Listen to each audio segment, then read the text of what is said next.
पढ़ाई क्या होती है उस इंसान से पूछो जो कहते हैं काश हम उस वक्त पढ़ लेते तो आज शायद ये दिन देखने ना पड़ते। दोस्तों, आने वाले समय में पढ़ाई कितनी ज़रूरी है ये हम सब जानते हैं। आजकल इतनी टेक्नोलॉजी आ गई है कि अनपढ़ आदमी का तो ज़माना ही नहीं रहेगा। दोस्तों, दिक्कत पता क्या है? आज हमारा पढ़ाई में मन ही नहीं लगता। पढ़ने के लिए बैठते हैं तो आलस आने लगता है, पढ़ने के लिए बैठते हैं तो नींद आने लगती है, घर में कोई ना कोई डिस्टर्ब कर देता है तो मूड ख़राब हो जाता है और फिर पढ़ने का मन ही नहीं करता। दोस्तों, पढ़ाई करने के लिए बैठते हैं तो कोई दोस्त आकर बैठ जाता है और वो अपने साथ कहीं घूमने लेकर चला जाता है, फिर पढ़ाई रुक जाती है। दोस्तों, ये सब इसलिए होता है कि हमने कभी पढ़ाई को सीरियसली ही नहीं लिया। जिस दिन हम पढ़ाई को सीरियसली ले लेंगे और ये ठान लेंगे कि अब है मुझे कुछ करना है, उस दिन ये बहाने दूर दूर तक कहीं नहीं दिखाई देंगे। दोस्तों, अभी वक्त है हमारे पास पढ़ने का। ये पढ़ाई हमारे हर फील्ड में काम आएगी। अगर आप पढ़ लिख कर अच्छी नौकरी भी ना कर पाए, नो प्रॉब्लम, लेकिन ये हमारे बिजनेस में काम आएगी। अगर आगे चलकर आप कुछ काम धंधा जोड़ रहे हैं, वहाँ भी ये पढ़ाई ही काम आएगी। दोस्तों, मत धोखा दो अपने माँ बाप को, क्योंकि वक्त पर वो फीस जमा करा देते हैं और सोचते हैं कि हमारे बच्चे तो पढ़ रहे हैं, लेकिन उन्हें क्या पता उनका बच्चा स्कूल तो जा रहा है, लेकिन स्कूल के बहाने वो कहीं और ही घूम रहे होते हैं, कहीं मॉलों में तो कहीं होटलों में। दोस्तों, अभी भी वक्त है पढ़ाई की ओर लौट आने का, क्योंकि पढ़ाई की कोई उम्र नहीं होती। पढ़ाई सिर्फ किताबों का बोझ नहीं है, ये तुम्हारे सपनों की सीढ़ी है।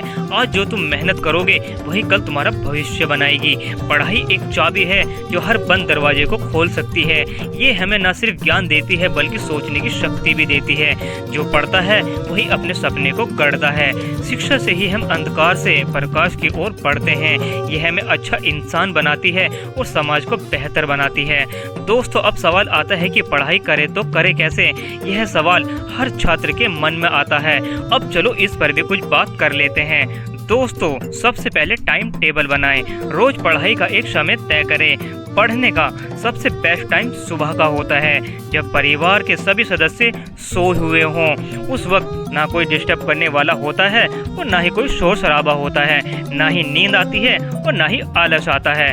रोज का एक छोटा सा लक्ष्य बनाएं, जैसे एक चैप्टर पढ़ना है, 10 सवाल हल करने हैं। दोस्तों, पढ़ाई करते समय मोबाइल और टीवी से दूर रहें। पढ़ाई के लिए शांत और साफ जगह चुनें।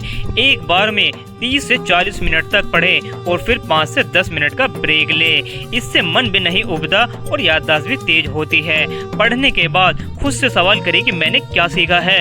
इससे हमारी समझ और याददाश्त दोनों मजबूत होती है। जो भी याद करना हो उसे लिखते हुए पढ़ें। लिखने से चीजें लंबे समय तक याद रहती है। और सेहत का विशेष ध्यान रखें। कम से कम 7 से 8 घंटा नींद लें, हेल्दी खाना खाएं और थोड़ा एक्सरसाइज भी करें। आई होप कि मेरी बातें आपको समझ में आई होगी। तो अगर आपको हमारी वीडियो थोड़ी सी भी पसंद आई हो तो प्लीज़ एक लाइक जरूर करें और चैनल को सब्सक्राइब करना ना भूलें।